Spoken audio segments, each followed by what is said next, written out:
Hello, everybody. Thank you for being here. I know Michael Saylor is out there in 10 minutes, so you might be tempted to all head there very soon, but I hope not.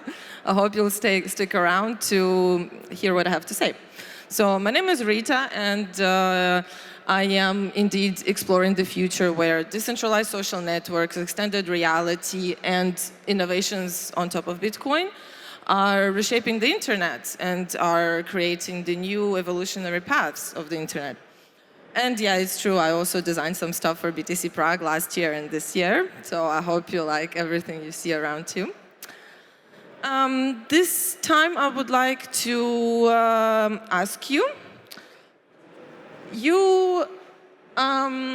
been talking to ChatGPT, all of you, several times, I'm sure, and we are all in habit of talking to AI and asking like what it thinks of the future, of the past, and its opinion, and maybe even its feelings.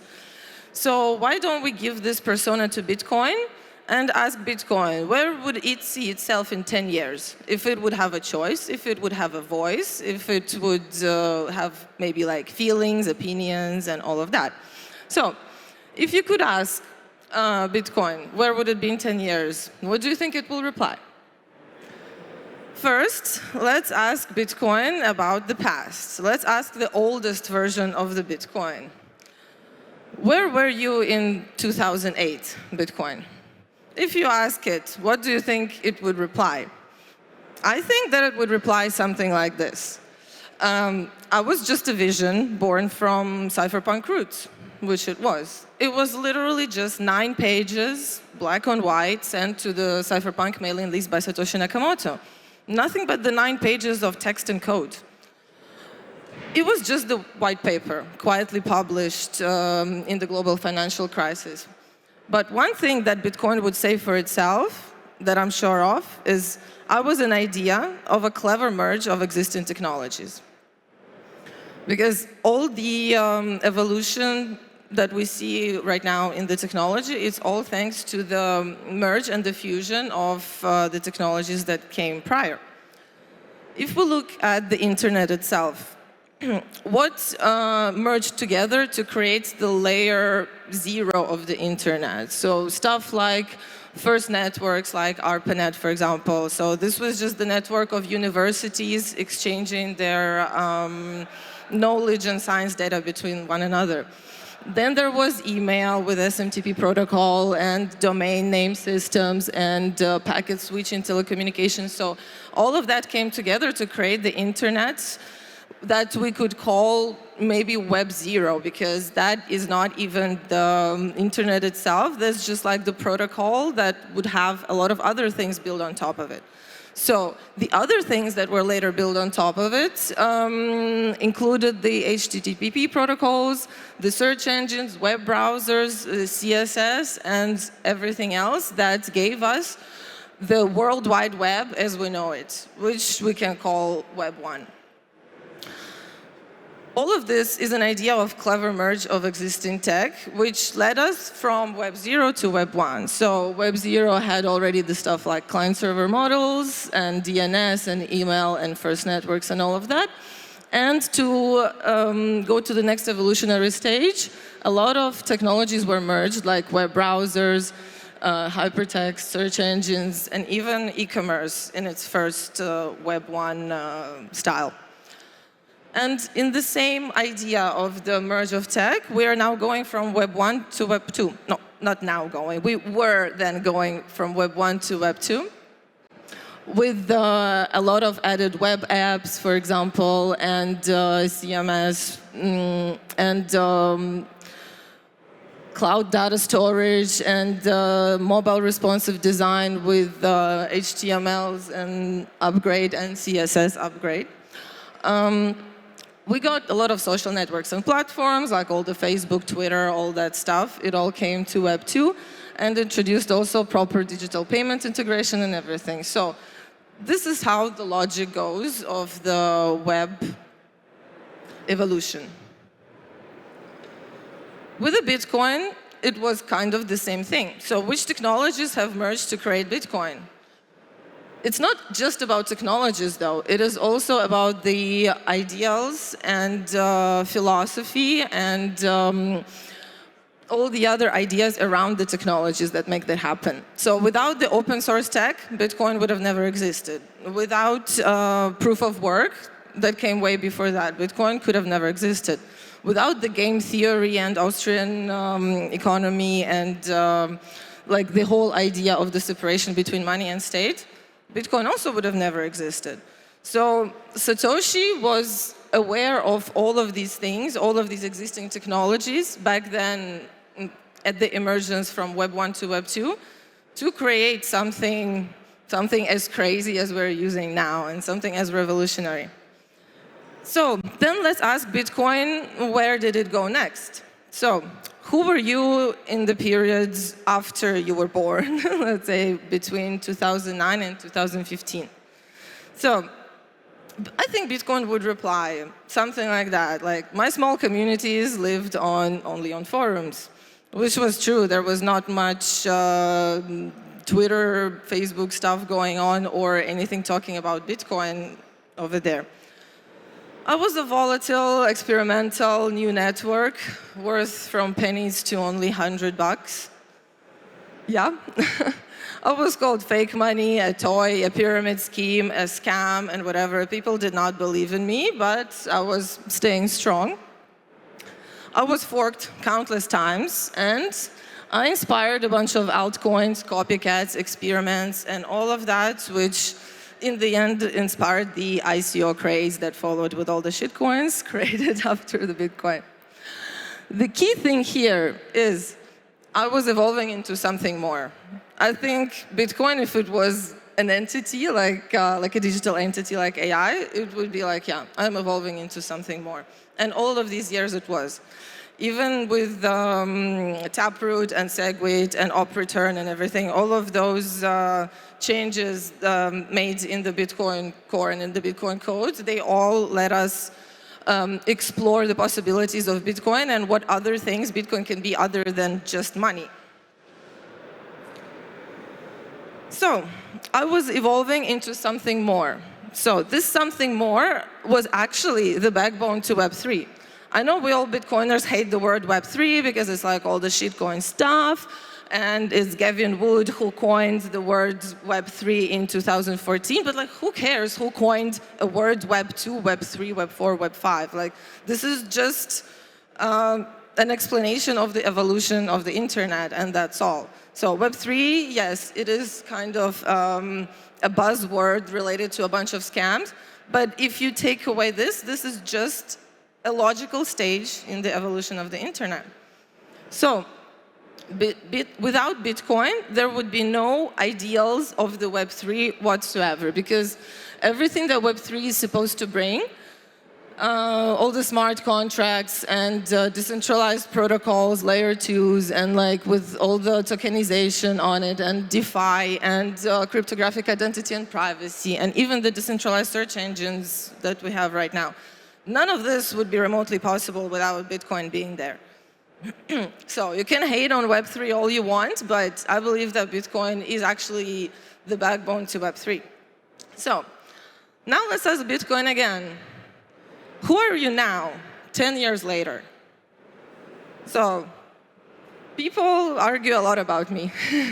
That is something that never changes in years, and I think it will never change. I mean, Bitcoin would say that, yes, I'm still aligned with my mission, but now I have a lot of educators, builders, primitives, and a lot of stuff built on top of me. Like, look at stuff that is RGB doing, Fedimint, even BitVM that came up in 2023, just recently, and ARC. So all of those are actually basis of Bitcoin Web3 evolution. Yes, now Bitcoin is a global financial standard. We're now running on ASICs, integrated into sovereign economies, and whether for better or for worse, it's studied now not only by nerds and gamers, but also by central banks. The main thing that would not change ever is I'm still evolving into something more. So to what is that something more Bitcoin could possibly evolve in the next 10 years? If you had to have a glimpse into 2035, considering all of the evolutionary change that we've already seen within Bitcoin and within the web, what do you think UI and hardware would look like? What would the internet would feel like? And how are we going to communicate? Would something change? Does anyone have any ideas? Maybe somebody wants to say something.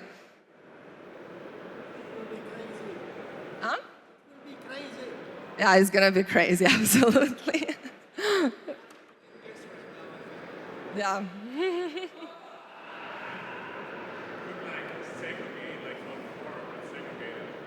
Separated.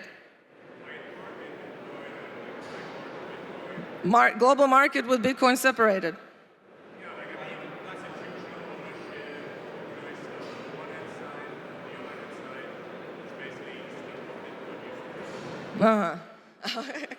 Oh yeah, can you repeat with the mic, please? There's a risk that there's also a separation. Like, I don't mean a hard fork or something, but actually like this distinction in between sort of quote-unquote white market Bitcoin and black market Bitcoin, white market being sort of the whole institutional space and that sort of thing, whereas the original Bitcoin, the original vision Bitcoin would probably be considered dark market Bitcoin. Okay, so you think the governments would not let slide the secrecy and the privacy, so they would fight the privacy as much as possible and would make our life hell, apparently. As a risk, yeah. Well, it is possible, it is possible. I hope that's not going to happen. But we could think about maybe these options as like one of the very few. I was just brainstorming to myself, like wearable key custody. Would that ever be possible? How do you think? Like biometric secured hardware rings, something like that, maybe? Interfaces to manage identity and transactions and all of that in XR, AR, holograms. Want to say something?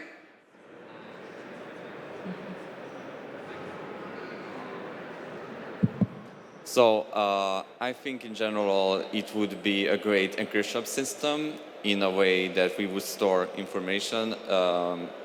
As of right now, we have more and more servers, just like in AI.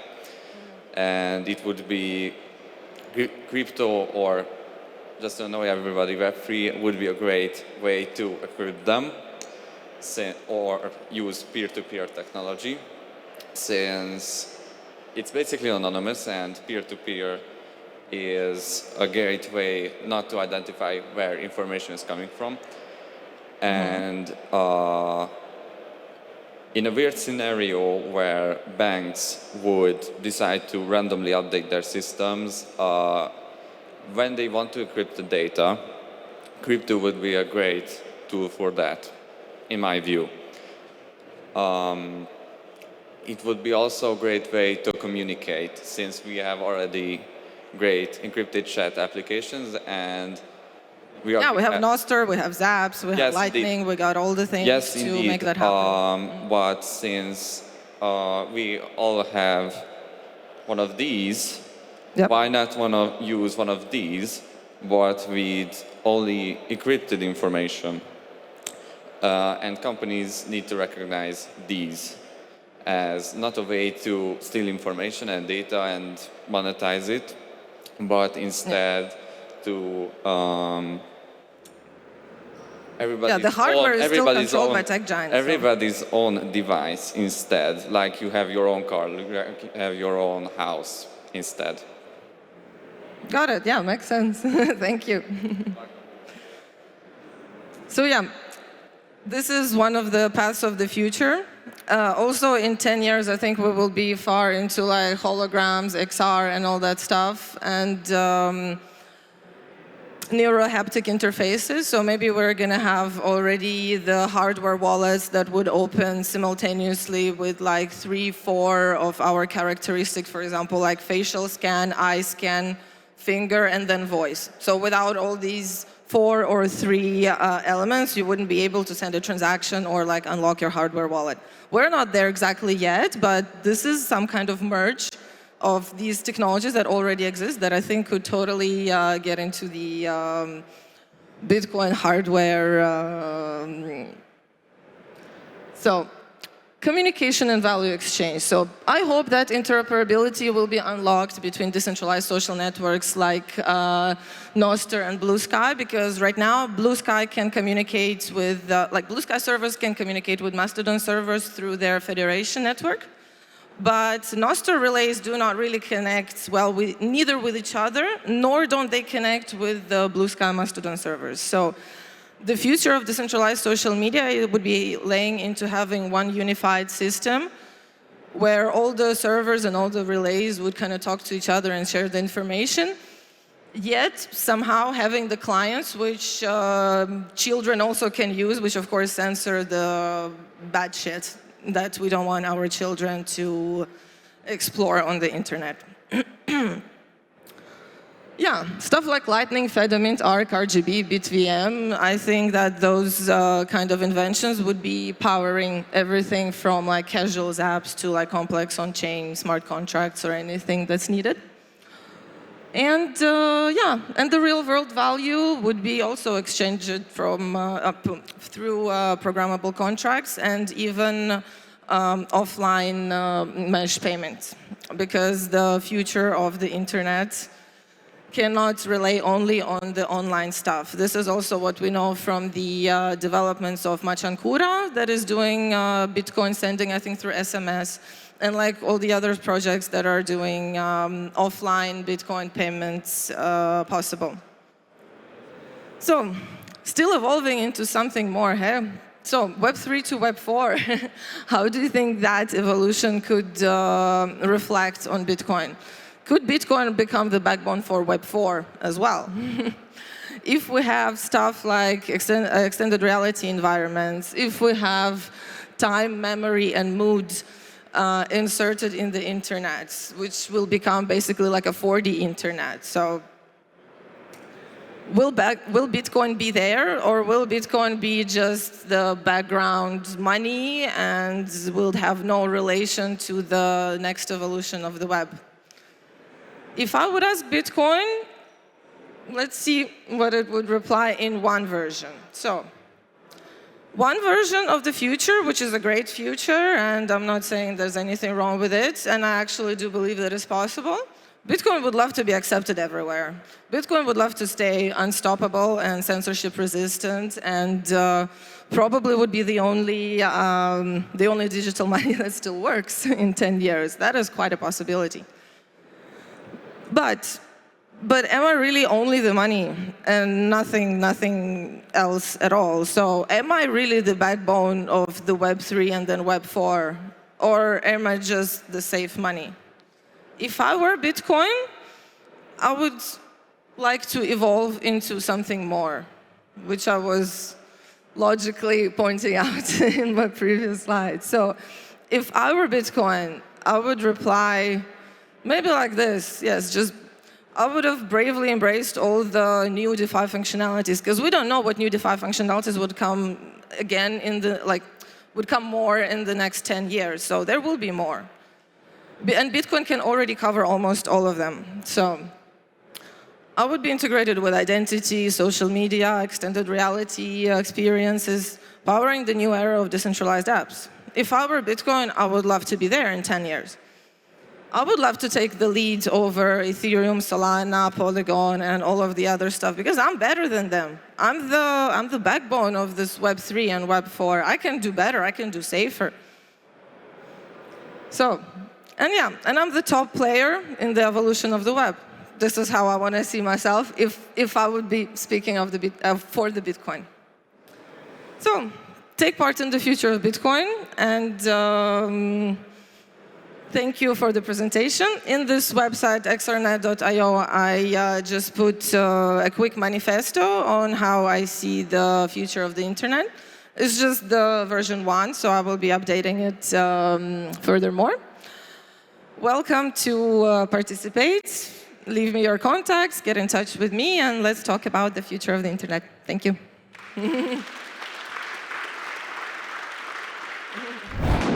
Secure your BTC Prague 2026 ticket at the lowest possible price now.